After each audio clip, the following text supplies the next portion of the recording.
সকলের কাজের মানুষ, কাছের মানুষ, প্রিয় মানুষ ছিলেন মালদা তৃণমূল নেতা তথা ৬ বারের কাউন্সিলর বাবলা সরকার।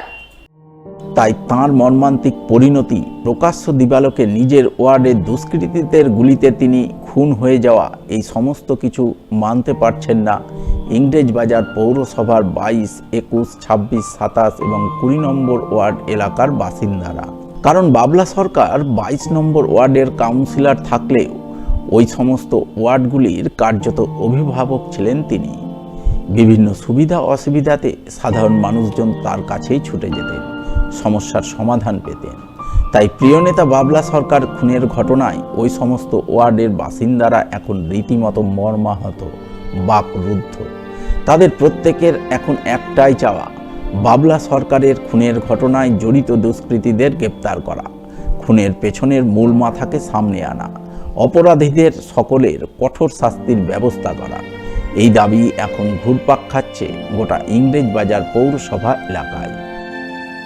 ওনার ইসের জন্য সবাই অস্তব্ধ আছে অকাল মৃত্যুতে। উনি যেন আমাদের মনে খুবই বসে আছে, মানে এমনভাবে যে কি সবার বড় ধাক্কা লেগেছে। এবার দোষীদের খুব কড়া শাস্তি হোক। বাবলাদা খুব প্রিয় ব্যক্তি ছিলেন, প্রিয় মানুষ ছিলেন। এই প্রিয় মানুষকে আমরা হারালাম, অকাল মৃত্যুতে চলে গেলেন উনি। আমরা ভাবতেও কল্পনাও করতে পারিনি যে এত সুন্দর মানুষকে এই দিবালোকে দিনের আলোতে এই 10:30টার সময় তিনি গুলিবিদ্ধ হয়ে মারা যান। আমরা ধারণাও বা কল্পনাও করতে পারি এত সুন্দর মানুষ, কারণ আমাদের চোখে সবসময় জল। এই বাবলা সরকারকে হারালাম মানে আমাদের দেশের একটা ক্ষতি হলো, আমাদের মালদার ভালোবাসায় চলে গেল। ভালোবাসায় যাওয়াতে আমরা সব নিজেরাই আমরা মর্মাহত হয়ে পড়লাম।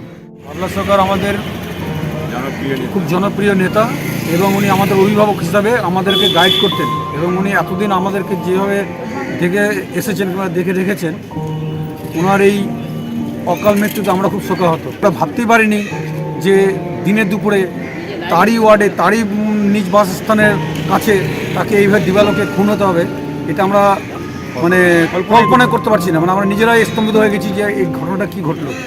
আমরা প্রশাসনের কাছে নিজেরা শোকাহত হিসেবে ওনাদের কাছে অনুরোধ করছি এবং সিএমের কাছে অনুরোধ করছি যে এই ঘটনার সঠিক তদন্ত হোক এবং যারা অপরাধী দোষী এর সঙ্গে সে যত বড়ই যেরকম হোক না কেন তাদেরকে যেন কঠোর থেকে কঠোর শাস্তি দেওয়া, যাতে আগামী দিনে কেউ যেন এরকম পদক্ষেপ নিতে অন্তত একবার হলো ভাবে যে আমি পথে যাবো কিনা।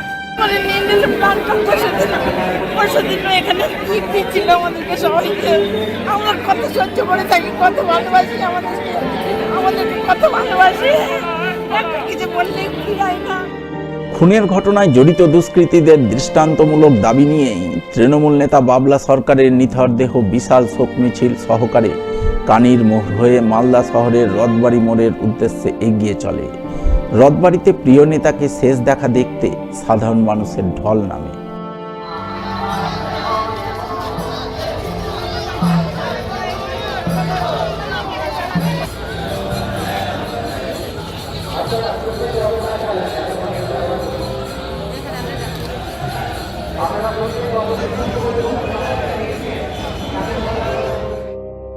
রথবাড়ি মোড় থেকে শোক মিছিল ধীরে ধীরে এগিয়ে যায় রবীন্দ্র অ্যাভিনিউ, রাজমহল রোড, ফোয়ারা মোড় হয়ে ইংরেজবাজার পৌরসভার উদ্দেশ্যে। পৌরসভায় ৬ বারের কাউন্সিলর তথা একাধিকবারের প্রাক্তন ভাইস চেয়ারম্যান বাবলা সরকারের নিথর দেহ পৌঁছাতেই নেমে আসে গভীর শোকের ছায়া। কান্নায় ভেঙে পড়েন বিভিন্ন ওয়ার্ডের কাউন্সিলর ও পৌর কর্মীরা। সেখানে নিহত নেতার মরদেহে শ্রদ্ধাঞ্জলি নিবেদন করে তাঁর বিদেহী আত্মার শান্তি কামনা করেন রাজ্যের পৌরমন্ত্রী ফিরহাদ হাকিম, ইংরেজবাজার পৌরসভার চেয়ারম্যান কৃষ্ণেন্দু চৌধুরী, বিভিন্ন ওয়ার্ডের কাউন্সিলর, পৌরকর্মী, আধিকারিক সহ বহু সাধারণ মানুষ।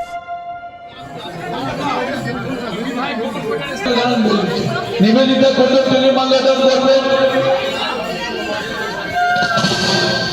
আমাদের সুজিত শাহ মাল্যদান করবেন, আমাদের শিবরা কাকুলি চৌধুরী মাল্যদান করবেন, চেম্বার কমান্ড থেকে মাল্যদান করবেন, রঞ্জিত সরকার মাল্যদান করছে, ওখানে অফিসার মাল্যদান করবেন, আমাদের ফিনান্স অফিসার মাল্যদান করবেন। এরপর পৌরসভা থেকে প্রিয় নেতা বাবলা সরকারের মরদেহ নিয়ে শোক মিছিল এগিয়ে যায় মালদা ডিএসএ এবং মালদা ক্লাবে। দুটি স্থানেই দুই সংস্থার প্রতিনিধিরা বাবলা সরকারের বিদেহী আত্মার প্রতি শান্তি কামনা করে তার প্রতি শ্রদ্ধাঞ্জলি নিবেদন করেন। আর এই শ্রদ্ধাঞ্জলি নিবেদন পর্ব শেষে সকলের চোখের জলে সাদুল্লাপুর মহাশ্মশানের উদ্দেশ্যে যাত্রা করেন দুষ্কৃতীদের গুলিতে নিহত মালদার জনপ্রিয় নেতা বাবলা সরকার। মালদার তৃণমূল নেতা বাবলা সরকারকে গুলি করে খুনের ঘটনায় মোট ৩ জনকে গ্রেপ্তার করল পুলিশ। শুক্রবার কঠোর পুলিশি নিরাপত্তায় ধৃতদের তোলা হলো মালদা জেলা আদালতে।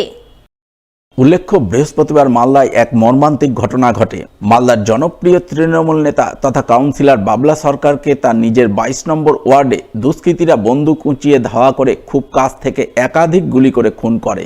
মালদা শহরের ২২ নম্বর ওয়ার্ডের পাইপ ফ্যাক্টরি মোড়ের এই ঘটনায় শুধু শহরে নয়, জেলা জুড়ে ব্যাপক চাঞ্চল্য আতঙ্ক তৈরি হয়। ঘটনা তদন্তে নেমে ইংরেজবাজার থানার পুলিশ বৃহস্পতিবার বিকালে এই খুনের ঘটনায় দুষ্কৃতীদের ব্যবহৃত একটি মোটর বাইক ইংরেজবাজারের বাগবাড়ি সংলগ্ন চণ্ডীপুর বাঁধ এলাকার এক নির্জন স্থান থেকে উদ্ধার করে। পাশাপাশি এই ঘটনায় পুলিশ দুই দুষ্কৃতীকেও পাকড়াও করে। পুলিশ সূত্রে জানা গেছে, ধৃতদের নাম স্বামী আক্তার, বয়স ২০ বছর এবং টিঙ্কু ঘোষ, বয়স ২২ বছর। এদের মধ্যে স্বামী আক্তারের বাড়ি বিহারের কাটিহাট জেলার আজমনগর থানার কানহারিয়া এলাকায় এবং টিঙ্কু ঘোষ ইংরেজবাজারের বাসিন্দা।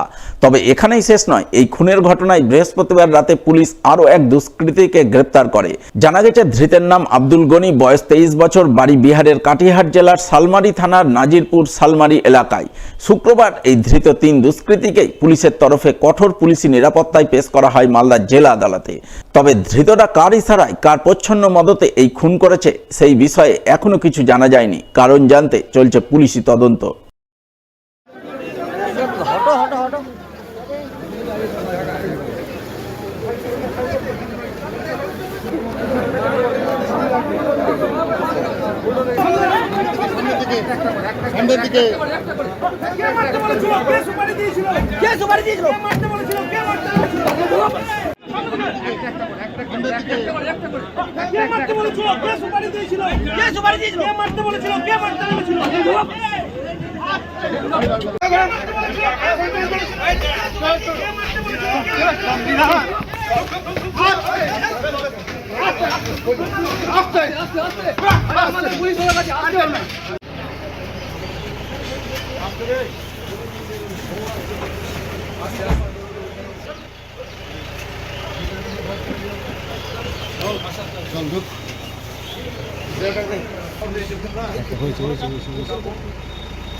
এটা 103 BNS দ্যাট ইজ মার্ডার আর 61 that is criminal conspiracy.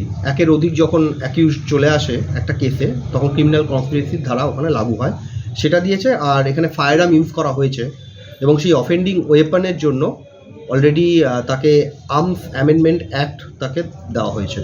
Master mind এখনো পর্যন্ত আসেনি, সেটা this the part of investigation, very initial stage of investigation.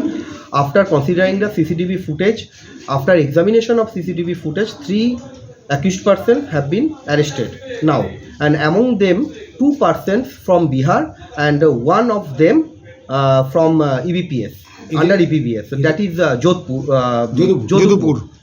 এদের কি ক্রিমিনাল ব্যাকগ্রাউন্ড কিছু? ক্রিমিনাল ব্যাকগ্রাউন্ড এখনো পর্যন্ত আমি ডিটারমাইন করতে পারলাম না, একটু আমাকে টাইম দিতে হবে, কারণ আজকে তো জাস্ট ওয়ান ডে। প্রিলিমিনারি স্টেজে কনফেশনাল স্টেটমেন্ট আছে এবং তার জন্যই পিসি প্রেয়ার করা হয়েছে এবং পিসি প্রেয়ার গ্র্যান্ট হয়েছে, 14 ডেজই গ্র্যান্ট হয়েছে এবং আর্মস রিকভারির জন্য অলরেডি পিসি প্রেয়ার করা হয়েছে। রিপোর্ট এখনও অ্যাকচুয়ালি যে ডিজিজড আছে, ডিজিজডের ওয়াইফ এই এফআইআর করেছে এবং তাতে অলরেডি আননোন মিসক্রিয়েন্টের ওপরই এফআইআরটা হয়েছে। আর এখনো পর্যন্ত রিপোর্ট আসতে গেলে তো কিছুটা সময় লাগবে। This the part of investigation, it should not be disclosed at this moment. I think ফরেন্সিকের ম্যাটারে আছে আপাতত নতুন আমাদের বিএনএসএস আসার পরে প্রত্যেকটা থানা তাদের একটা ফরেন্সিক টিম অলওয়েজ রাখবে। যখনই এই ধরনের কেস হবে তখন ফরেন্সিক টিম অলরেডি পৌঁছে যাবে, কিন্তু এখানেও সেটা তাই হয়েছে। প্রিলিমিনারি স্টেজে ফরেন্সিক টিম এবং যেরকম তার ব্লাড অলরেডি স্যাম্পল কালেক্ট করা হয়েছে ওখান থেকে, এবং যে যে ফায়ার আর্ম যেটা অলরেডি আমাদের এমটি যে কার্ট্রিজ যেটা ইউজ করা হয়েছিল তার শরীরে সেটাও অলরেডি সিজ করা হয়েছে এখনো পর্যন্ত। আর স্পেশালি কলকাতা থেকে একটা টিম আসবে, স্পেশাল কলকাতা থেকে, সেটা আইও এবং আমাদের প্রশাসন সেখানে অলরেডি একটা প্রেয়ার করেছে, সেখান থেকে স্পেশাল ফরেন্সিক টিম আসবে। পোস্টমর্টম রিপোর্টে এখনো পর্যন্ত 3টে গুলির কথা বলা হয়েছে। পোস্টমর্টম রিপোর্ট না আসা পর্যন্ত, আমার হাতে না আসা পর্যন্ত আমি কমপ্লিটলি ক্লিয়ার আমি এখানে স্টেটমেন্ট দিতে পারবো না।